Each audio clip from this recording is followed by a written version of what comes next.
Albion frustrated by Foxes, fight back. Leicester City 2 Albion 2. Lamptey and Minteh goals have visitors in control before Leicester hit back late on. Yankuba Minteh runs towards the Albion fans after making it 2-0. A point on the road in the Premier League is never a bad result, but after leading 2-0 with 5 minutes to go, this definitely felt like 2 dropped by Albion. Tariq Lamptey's first Premier League goal since November 2020. On the ground where he made his Albion debut gave Fabian Hurzeler's side a deserved half-time lead, and it looked as if the points were safe when substitute Yankuba Minteh made it 2-0 with 11 minutes left with a fine finish into the bottom corner. But Leicester weren't done. Jamie Vardy pulled one back with 5 minutes remaining before the Foxes' captain set up a stoppage-time equaliser for Bobby De Cordova-Reid to stun the visitors. Tariq Lamptey is all smiles after putting Albion in front.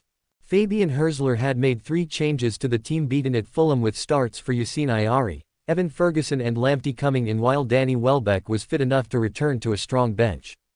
Albion pressed high from the start and soon had control.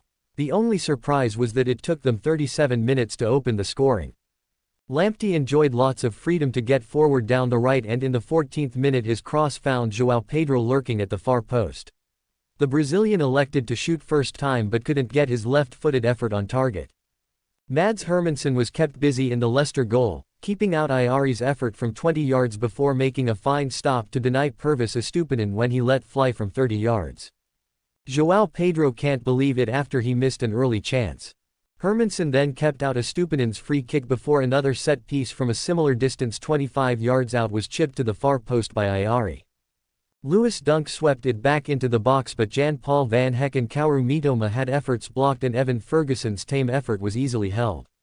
Ferguson did superbly on 35 minutes to tee up Mitoma, but he lifted his shot from 10 yards over the bar, an uncharacteristic miss by the Japanese winger.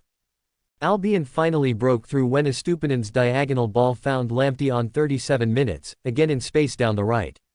He cut inside Victor Christensen and from the corner of the box curled a sumptuous left-foot shot beyond Hermansen into the far corner. A brilliant finish. Lamptey got in again when Lewis Dunk's long pass picked him out, but his low ball across the face of goal was cleared before it reached Ferguson. Bart Verbruggen produced a fine first-half save to keep out Justin James's header. Leicester roused themselves and Bart Verbruggen made a fine save just when he pushed Justin James's header away, but Albion had control at the interval. They had to defend determinedly at the start of the second half, with both Van Heck and Dunk producing superb blocks in the box, denying Vardy on both occasions. Although Leicester were enjoying more territory, Albion remained a threat. Jannik Vestergaard got in a crucial interception after João let fly from 20 yards. As the rain continued to lash down, both teams turned to their benches, with Hurzeler, who'd brought on Mats Wiefer at the break, making a triple change with 20 minutes to go. And 2 of the substitutes combined to double the lead with 11 minutes left. Wiefer's pass picked out Minteh in the inside right channel. He still had a lot to do, but cut inside Victor Christensen and then buried a powerful right-foot shot in the far corner before celebrating in front of 3,280 ecstatic Albion fans. Job done, or so they thought. Vardy began the fight back with 5 minutes left when he scored from close range after a pass from De Cordova-Reid took a fortunate deflection into his path. Leicester had hope, and as the game entered stoppage time they had an equalizer. Igor, who had only just come on, lost possession 30 yards out to Steffi Mavididi, and he switched it quickly to Vardy in space on the left. The Foxes' captain cut inside Dunk and squared it to De Cordova-Reid to equalize from a yard out.